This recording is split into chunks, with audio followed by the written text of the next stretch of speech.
Neste momento, vamos acompanhar a palestra Comunicação Não Violenta: O que é e como praticar, conduzida por Carolina Fanaro, que é fonoaudióloga, mentora em comunicação humana e gerente da UBS Dr. José de Barros Magaldi, na região Oeste. Boa palestra a todos.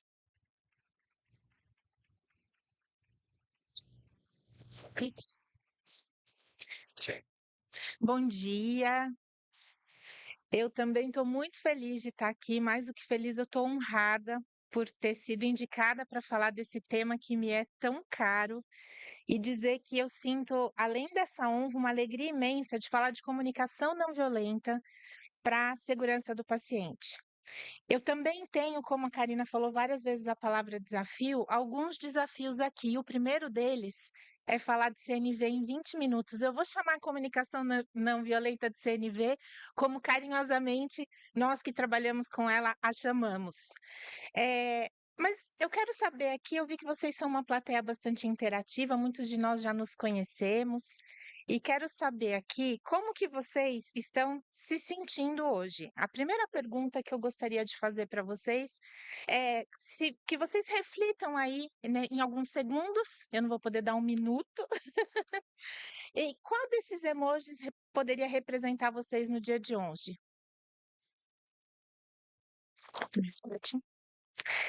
Agora que vocês já pensaram, eu vou colocar algumas perguntas aqui na tela. Quem já falou algo e foi mal interpretado?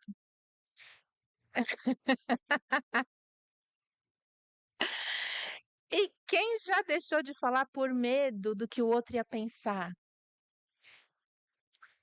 Ó, e quem já falou alguma coisa e se arrependeu? E quem levantou a mão para pelo menos uma dessas perguntas? Agora olha em volta, fica com a mão levantada e olha em volta. Olha quantas mãos estão levantadas aí em cima também. Eu acabei de contar para vocês a definição que está lá no dicionário de comunicação, que é tornar comum. Vocês viram como fizemos coisas comuns aqui? Só que fizemos coisas comuns com a dor da comunicação. E será que precisa ser desse jeito? A comunicação ela tem o dever, tem a função de tornar comum, mas ela pode tanto aproximar quanto afastar. Eu costumo dizer, quando eu sou apresentada, muito obrigada, Márcio, pela sua apresentação, que a informação mais importante a meu respeito, ela não está no meu currículo, e ela é que eu sou uma colecionadora de pedras. Porque eu gosto de dizer que as pedras, elas são como a comunicação, o que eu vou fazer com ela está na minha mão. Se eu pegar essa pedra aqui e tacar na cabeça do Márcio, ela vai ser uma violência, mas eu não vou fazer isso, porque para mim a pedra significa um adorno, significa um enfeite. E essa história, ela tem a ver com a minha chegada na UBS Magaldi. Eu não poderia deixar de contar essa história aqui, porque eu cheguei na UBS Magaldi no dia 1º de abril. Dia 1º de abril é o dia do quê? Não, é o dia que eu comecei no Magaldi. E eu cheguei no dia 1º com a visita da acreditação marcada para o dia 22 de abril. Assim como estou tendo 20 minutos aqui, eu tive 20 dias praticamente para aquele sprint final da unidade, reconhecendo todo o trabalho que já tinha sido feito anteriormente, mas para atender uma necessidade muito importante da nossa instituição. E deu tudo certo, final dessa história a gente já sabe, fomos acreditados. E por que isso deu certo em 20 dias? Primeiro, porque já tinham pessoas lá trabalhando há bastante tempo para que isso acontecesse, e isso é importante ser dito. E segundo, porque tem a ver com a forma como a gente toma decisões. A gente toma decisões baseadas no que a gente sente e no que a gente pensa. E quem contou isso para a gente foi o Daniel Kahneman. Ele escreveu um livro chamado Rápido e Devagar, ele é um psicólogo americano, e ele diz que o nosso cérebro, ele trabalha com esses dois sistemas de forma codependentes.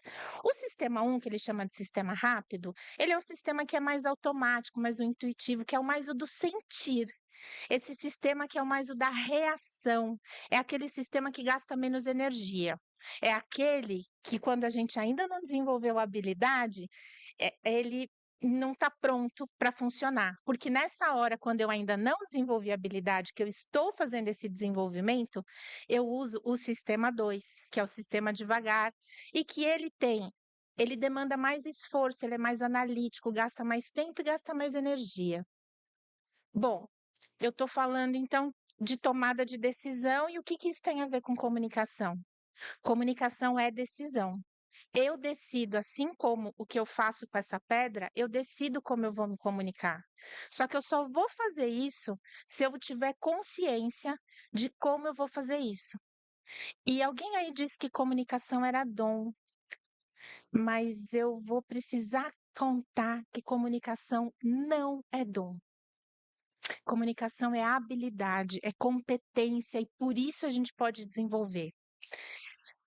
Agora, este senhor, Marshall Rosenberg, foi quem contou isso para mim, e eu estou contando para vocês do jeito que eu mais consegui entender, que eu melhor consegui entender sobre essa tomada de decisão na comunicação. Porque comunicação também é comportamento. E o Marshall Rosenberg, que é o pai da comunicação não violenta, ele fala da comunicação não violenta fazendo analogias com a girafa e com o lobo, com esses dois animais. Um, por sua característica mais rasteira, mais pronto, tem que estar pronto para o ataque o tempo inteiro, não tem visão ampliada, que é o lobo. E o outro que é a girafa, que tem do alto do seu pescoço uma visão privilegiada, como essa que eu tenho aqui do palco. Então eu consigo ter dimensão, eu consigo ter uma análise de contexto maior. Fora que eu não sei se vocês sabem, mas a girafa é um mamífero de maior coração. Vocês sabiam disso? A girafa tem um coração 32 vezes maior do que o ser humano. Qual que é a função do coração? Qual? Bombear sangue. Quando bombeia sangue, faz o quê? Leva o quê para onde? Para onde? Sabe qual é a primeira coisa que a gente precisa fazer para tornar uma comunicação consciente? Respirar. Respirem, criaturas. Por isso esse pescoço grande da girafa exige esse coração grande para poder bombear esse cérebro, e é por isso também que esta analogia faz bastante sentido, porque o Marshall também falava muitas vezes que a comunicação não violenta é a linguagem do coração, e é por esse motivo, é para trazer para a consciência.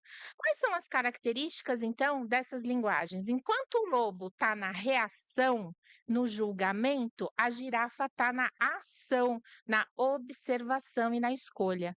Enquanto o lobo faz exigências, a girafa faz um pedido. Enquanto o lobo busca culpados, a girafa busca responsabilidades. Enquanto um faz de forma reativa e inconsciente, o outro faz de forma consciente, escolhe agir. Comunicação é escolha. E o coração da comunicação não violenta é a conexão. Mas será que a gente se conecta se a gente só tiver coisas comuns pela dor? Talvez a gente se conecte, mas não com a efetividade e a assertividade que está sendo solicitada para a gente. Então, o Marshall, ele elaborou os tais dos famosos 4 passos da comunicação não violenta, e eu nem gosto de começar as minhas apresentações por ele, porque dá uma impressão que é uma receita, mas essa receita não existe. Ela não é tão cartesiana assim, mas didaticamente é bastante interessante para a gente poder explicar. Então, o primeiro passo, que eu gosto de chamar de componente, é a observação. A observação. Ora, uma pedra é só uma pedra. Eu que dou sentido para a pedra. Porque se eu olhar para a pedra já com os meus sentidos e já tomar esse sentido como verdade absoluta, eu entro no julgamento. Só que o julgamento é importante, porque ele vai nos proteger e vai nos ajudar a tomar decisão. A questão não é o julgamento, mas é o que eu faço com ele. Então, deixa o julgamento lá guardado e observa os fatos. E depois, reconhecer sentimentos. Lembra que eu comecei essa apresentação dizendo como eu estava me sentindo e perguntando como vocês estavam se sentindo? Porque reconhecer sentimentos carrega uma mensagem. O sentimento, ele é mensageiro de uma necessidade.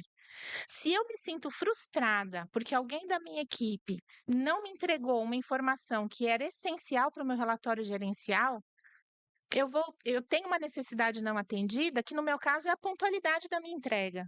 Então, a minha frustração não é com a pessoa, a minha frustração é da minha necessidade não atendida. Entender o que eu sinto para o bem e para o mal e reconhecer as necessidades que eu tenho para o bem e para o mal me faz fazer pedidos claros, que é o quarto componente da comunicação não violenta. E esses pedidos claros envolvem eu ser muito didática, assertiva, pontual, e ter sempre uma linguagem que seja positiva. Você não me entregou o dado para o relatório. Eu preciso do dado para o relatório. E aí eu preciso do dado para o relatório, e essa é uma informação muito importante que você precisa compartilhar comigo, mas eu parto de mim, porque comunicação tem a ver com filtros, com valores, com crenças, tem a ver com as minhas vivências, tem a ver com o ambiente. A Karina disse isso. Tem a ver com a forma como eu entendo o mundo, como eu enxergo o mundo. E compartilhar isso com os meus pares eu tenho que me dar conta de que ele tem os filtros dele, as vivências dele, as histórias dele, as crenças dele.